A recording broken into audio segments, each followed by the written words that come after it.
breakdown of how ROCCAT managed to pull out that win. And guys, we got to touch on the Maokai first off. It was last pick, and we heard Zaza say, well, I didn't really care who I was up against because it was going to work anyway. What were your guys' take? Yeah, I also like the fact that he said he didn't care. He feels it's the second best pick behind Gragas. Gragas, of course, was banned out, and they actually fulfill a similar role. They both build tanky, they're both very disruptive in team fights, and they mostly there for the peel and the protection to the rest of the team. But I definitely think it performed well, and Zazas had a great game.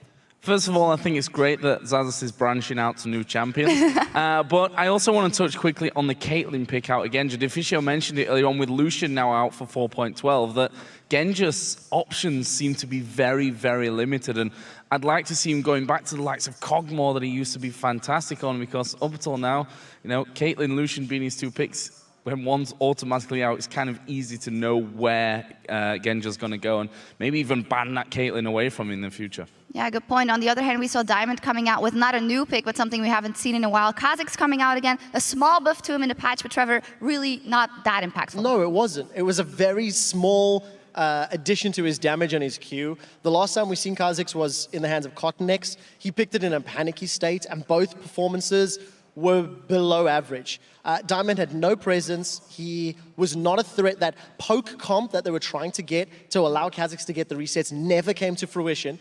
And Gambit and Diamond struggled. He pulled out Rengar last week and had no presence. Diamond is not the same terrifying jungler he once was. I'd actually like to have seen him picked up the Elise when they were hovering over that earlier on, rather than letting that go over the other side to ROCCAT, because I think that Diamond, whilst it's great to see him pull out the likes of Rengar, of Rammus, for example, it's obviously not doing Gambit any good in the long term. I mean, take the Elise when Lee Sin and Evelynn are gone. Yeah, and when you touch on the Elise, of course, a Kha'Zix and an Elise in a game, yet no early pressure from any of the sides. What do you think caused this kind of slow start from both teams? Well, I think for ROCCAT, it was a comfort factor. You know, Maokai wanted to get 2 items. He wanted his Rod of Ages and some tankiness. Fizz really needs to get to a Lich Bane and some AP.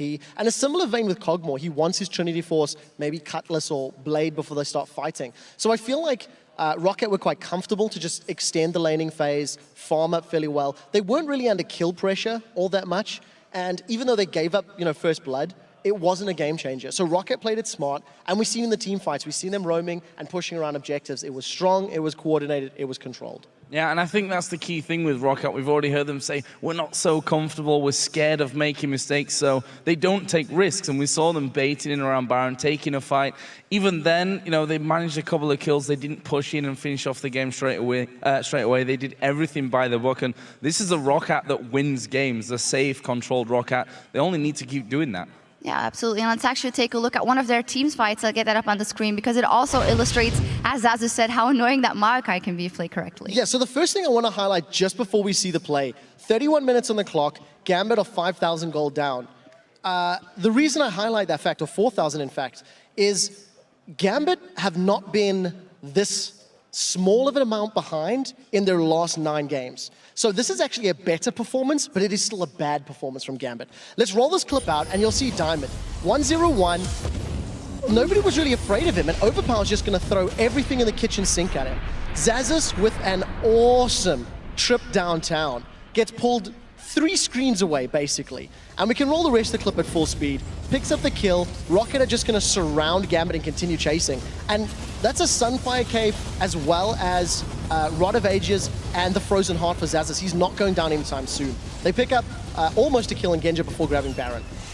This was the first Baron of the game. It took a little while longer to close it out, but it was just complete control. From here on out, Gambit had no chance. Also think that Fizz is a champion right now that you have to ban. We've heard the fact that last week, in fact, I think 7 out of 8 games, Fizz was actually banned. We already heard from Deficio about how the Athenes change unless MR really helps Fizz get going. And I think Fizz, especially with someone like Overpower, has already proved that he can do well on that champion.